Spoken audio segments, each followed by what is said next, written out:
1200 feet ऊपर है वो। हम जाते हैं तो भाई रोड जाना पड़ता है, वहां से जब आधे आप गारे हिरा चढ़ोगे ना, आपको सामने खाना काबा नजर आएगा। कहते हैं हुजूर अलैहिस्सलाम इस रास्ते से आते थे, उस रास्ते से आप तस्वुर नहीं कर सकते थे हुजूर आते कैसे थे यहाँ पे। हम जब जाते हैं तो 3 मरतबा हमें बीच में आराम करना पड़ता है, पानी पीना पड़ता है, तब जाकर के एक आध बिस्किट खाते हैं, तब जाकर के हम ऊपर पहुंच पाते हैं। सेंटर में जब जाते हैं तो देखते हैं ये गार बनी हुई है और कहते हैं कि यहाँ पर हुजूर बैठे थे, सामने दरवाजा है, जिब्राइल यहाँ आया करते थे, हम सब की माँ हज़रत खदीजतुल कुबरा उनके पीछे उनके लिए खाना लेकर आती थी।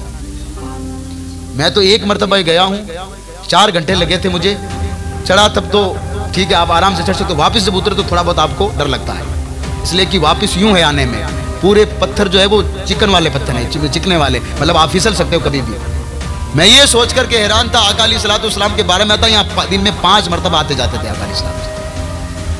उस गार में बैठ करके 2-2 दिन उस गार में बैठ जाते थे। सहाबा इकराम आका अलैहिस्सलाम को ढूंढा करते थे, तो फिर सहाबा इकराम को ये बात बताई जाती थी कि हुजूर उस गार में मौजूद है। सहाबा कहते थे हम खुशबू से पहचान लेते थे। एक दिन कहते हैं कि जब हम गए तो एक बकरियां चराने वाला शख्स था, हमने उनसे पूछा कि हमारे नबी को देखा? उसने कहा तुम्हारे नबी को तो नहीं देखा मैंने, लेकिन इस गार में से रोने की आवाज आती जिसे मेरी बकरियां नहीं चल पाती। इस गार में किसी आदमी के रोने की आवाज ऐसे आती है जैसे हांडी में कोई जो है मतलब गोश्त पकता हो, मेरी बकरियां नहीं चल पाती हैं। रीजन पूछा गया आका अलैहिस्सलाम रोते किसके लिए हैं? तो हम जैसे लोगों के लिए जिनको इन रातों की कदर नहीं। 700 मरतबा रब सामने है, आका सामने है, 700 मरतबा रब को इतने करीब से देखा। तीर और कमान की मिसाल कुरान ने दी है उस महबूब के बारे में। हमारे इतना करीब हुआ जैसे तुम्हारे हाथ में तीर कमान है, इतना हमारे करीब हुआ। फिर उसने हमें देखा, हमने उससे बात की, 700 मरतबा पूछा महबूब क्या चाहिए?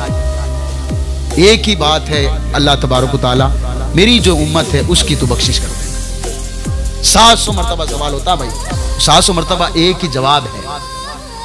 इन रातों की कदर करो अल्लाह के लिए।